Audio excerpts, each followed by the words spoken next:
Is this history's first baklava? There are sources that claim the Assyrians made layered pastries with nuts and honey as early as 3,000 years ago.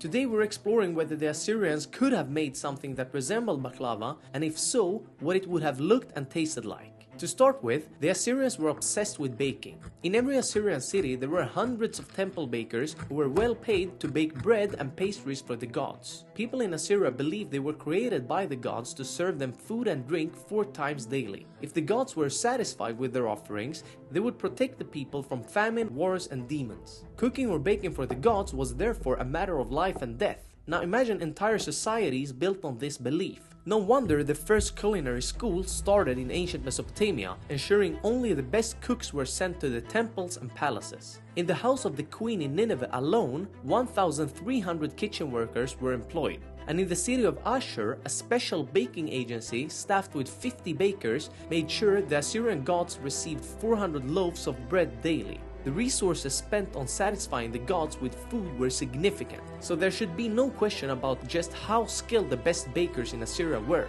But one limitation they had 3,000 years ago was ingredients. Obviously, the Assyrians wouldn't have used white sugar, but honey was freely available, and so were walnuts and pistachios. Bread wheat, today known as all-purpose flour, was also cultivated and used by the Assyrians, so making thin, stretchable layers of dough was perfectly possible. But as you've probably noticed, this pastry is red. That's because in Assyria, red was associated with divinity and believed to ward off hostile forces. Few would have been able to make a pastry like this in ancient Assyria, not only because the ingredients were expensive, but also because they would need access to a dome oven, which was mostly present in temples. So if a baklava-like pastry was ever made in the Assyrian Empire, it would have been offered to the gods.